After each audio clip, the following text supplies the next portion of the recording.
कविताएं अच्छी लगती हैं आपको पढ़ना या केवल पाठ अच्छे लगते हैं? पाठ पढ़ने से समझ में जल्दी आते हैं और कविता पढ़ने से उसका अर्थ देर में समझ में आता है। कविता देर में समझ में क्यों आती है? क्योंकि कविता जो है हमारी यति गति के साथ होती है। कविता हमारी वो होती है जिसे हम गा भी सकते हैं। तो कविता को पढ़ने के लिए ज़रूरी ये है, उसको समझने के लिए ज़रूरी ये है कि कविताओं में आए हुए शब्दों को हमें आना चाहिए। तो इस वीडियो में मैं आपको कविता समझाने की एक कोशिश भी करूंगी।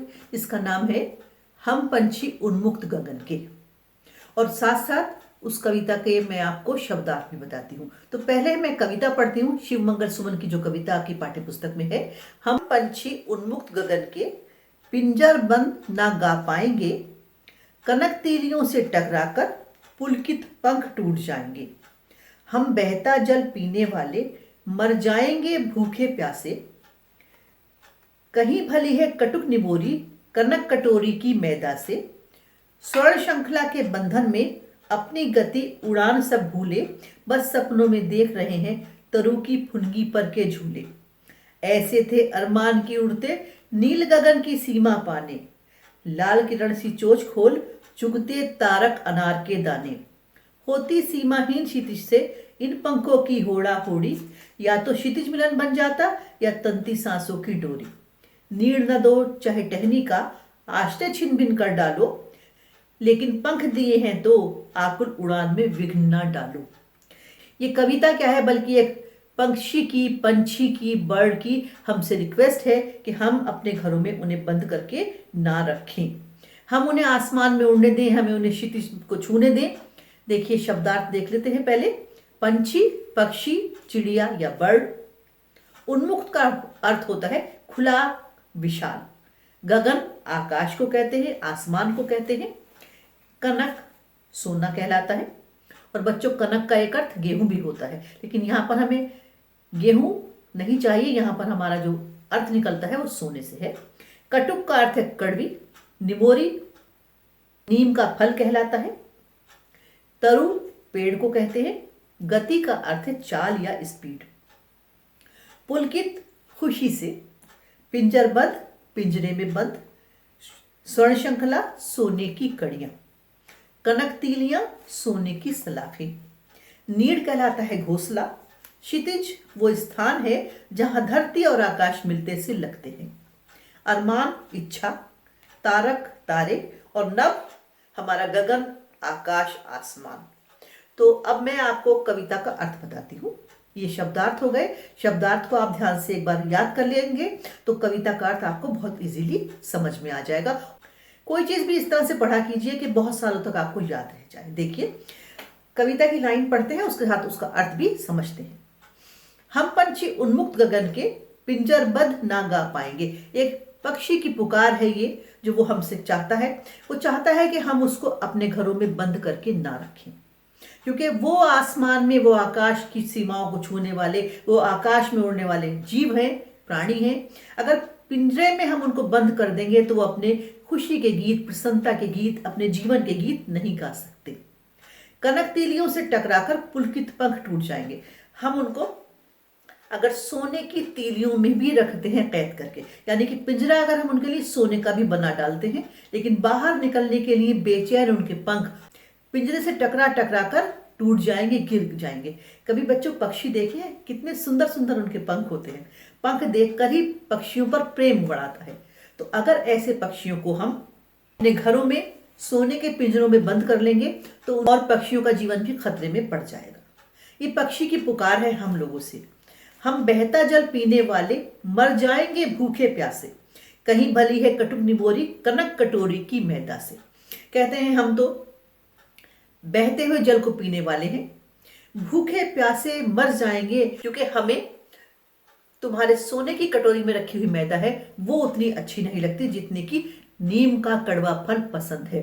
तो अगर तुम हमें बंद कर लोगे, अगर अपने घरों में तुम हमें कैद कर लोगे, चाहे सोने का पिंजरा ही हमारे लिए क्यों ना बनवा लो, हम भूखे प्यासे मर जाएंगे, मिट जाएंगे। स्वर्ण श्रृंखला के बंधन में अपनी गति उड़ान सब भूले, बस सपनों में देख रहे हैं तरु की फुनगी पर के झूले। कहते हैं सोने की तीलियों के बंधन में तुमने हमें बांध लिया है, जहां रहने से हम अपनी उड़ान, अपनी गति, अपने सपने सब भूल गए हैं, और बस सपनों में ही देखते हैं कि किस प्रकार से पेड़ों की ऊंचाइयों पर हम एक समय झूला झूला करते थे। तो जो पंछी हैं, जो पक्षी हैं, वो बेचारे सोने के पिंजरों में बंद हैं और वहां से पुकार लगाते हैं, गुहार लगाते हैं कि उनको आजाद कर दिया जाए, ताकि वो आजादी से उड़ सकें, पेड़ों की डालियों पर बैठ सकें, बहता हुआ पानी पी सकें, अपना जीवन आराम से बिता सकें। ऐसे थे अरमान की उड़ते, नील गगन की सीमा पाने, लाल किरण सी चोंच खोल, चुगते तारक अनार के दाने। पंछी कहता है कि जब से हम छोटे बच्चे थे तभी से हमारा ये अरमान था कि एक दिन ऐसा होगा कि हम आकाश में इतना ऊंचा उड़ेंगे, इतना ऊंचा उड़ेंगे कि आकाश की सीमा को छू लेंगे और अपनी लाल लाल चोंच खोलकर तारों रूपी अनार के दानों को चुग लेंगे। तात्पर्य यह है कि जहां पर तारे हैं वहां तक हम उड़कर जाएंगे। ऐसे उनके बचपन से अरमान थे। चिड़िया कितनी दूर तक चली जाती हैं, कभी सोचा है आपने? देखिए, पक्षी भोजन की तलाश में प्रातःकाल उड़कर मीलों दूर निकल जाते हैं और संध्या होने पर उतने ही मील दूर लौटकर भी आते हैं। तो पक्षी उड़ने के लिए बेकरार, बेचैन रहते हैं, इसीलिए इतनी दूर भोजन की तलाश में निकल जाते हैं। पक्षी का अरमान ये होता है कि एक समय जरूर ऐसा आएगा कि वो आकाश की सीमा को नाप लेंगे और बहुत दूर तक उड़ जाएंगे। होती सीमाहीन क्षितिज से इन पंखों की होड़ा होड़ी, या तो क्षितिज मिलन बन जाता या तंती सांसों की डोरी। बेचारा पिंजरे में बंद पक्षी कहता है कि एक दिन ऐसा होता कि जो क्षितिज है हम वहां तक उड़ने की कोशिश करते। क्षितिज वो स्थान है जहां पर हमें लगता है धरती और आकाश दोनों मिल रहे हैं। जहां पर हमें लगता है कि आकाश धरती की तरफ आ रहा है, वो स्थान क्षितिज कहलाता है। तो कहता है एक पक्षी कि हम अपने पंखों से क्षितिज तक पहुंचने की कोशिश करते। होड़ा होड़ी, प्रतियोगिता करना, कोशिश करना, प्रयास करना, मुकाबला करना।